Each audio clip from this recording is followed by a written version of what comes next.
આ તો કે ભાઈ રામજી બે કીધું એટલે આપણે જવું પડે, નકર કે એનો હારું ન લાગે.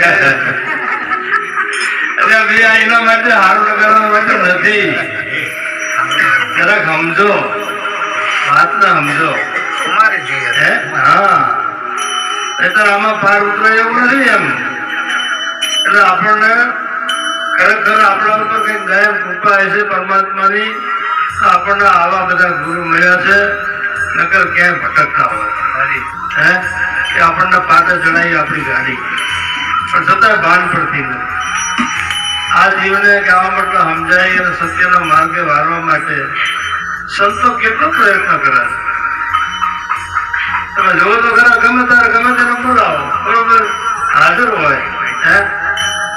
તો આજે સંતોએ વાત કરી છે કે પરમારથની, એ આ બધા પરમારથ છે, બરોબર. તન મન ધન શું કરવા લઈ લીધું છે? એ કે દેખાવ પૂરતું કરવું લીધું છે. તનથી મનથી ધનથી બધે સેવા કરવાની પરમારથની. એ ખાલી કહેવા માટે નથી કે કોઈને દેખાડવા માટે નથી. અને એવું કેમ છે તો એ આપણે નક્કી સમજવું પડે ને. એનું કારણ છે કે બધું એનું જ છે. આમે આ તો આપણને ભાન નથી ને, એટલે હું મારો કરતા હતા. આ તો ગુરુના શરણમાં ગયા તારે એને નક્કી થયું કે મારું તો કઈ નથી. તારે નક્કી થયું ને, બાકી તો આપણે પાવરમાં ફરતા બધા. તો આપણને એક આ મનુષ્ય અવતાર મળ્યો છે.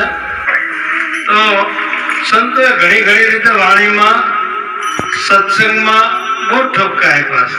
અને એ ગુરુમુખી સંતો ભક્તો છે ને એને જ આપ્યા છે, કોઈ અજ્ઞાની જીવને નથી આપ્યા. કે જે ગુરુના ચરણમાં ગયા છે એને ઠપકા આપ્યા છે, બરોબર. પણ સાચું કહે ને એટલે કહેવા માટે તમારે 4 મહિના ના ઢોકાય. આવી પરિસ્થિતિ થાય. તો અમારી શું સમજ્યા, કોના માટે સમજવાનું છે?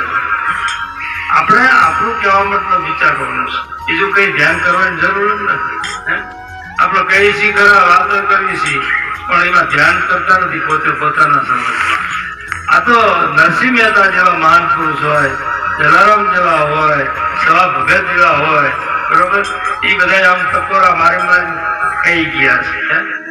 નરસિંહ મહેતા એક વાણીમાં કીધું કે આંખ મારી ઉઘડે ત્યાં સીતારામ દેખું, ધન્ય મારું જીવન કૃપા એની લેખ. ખાલી આટલું જ વિચારો, પણ લાંબી વાત જાણવાની જરૂર નથી. તો એ છતાં આખું રીતિ હાલતા છે તે ઉઘાડવાનું કીધું.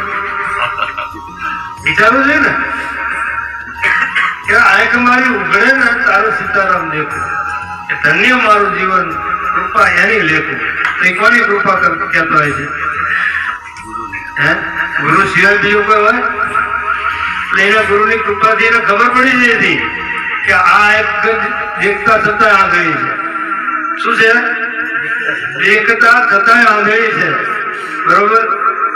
પણ જે ત્રીજું નેત્ર ખોલી દીધું ને ગુરુ મહારાજે, જ્ઞાન ચક્ષુ કહો, દિવ્ય દ્રષ્ટિ કહો, બરોબર છે. અને ત્રીજું એને નેત્ર કે, બરાબર. તો એ એનું ખોલી દીધું. કોને ખોલી દીધું?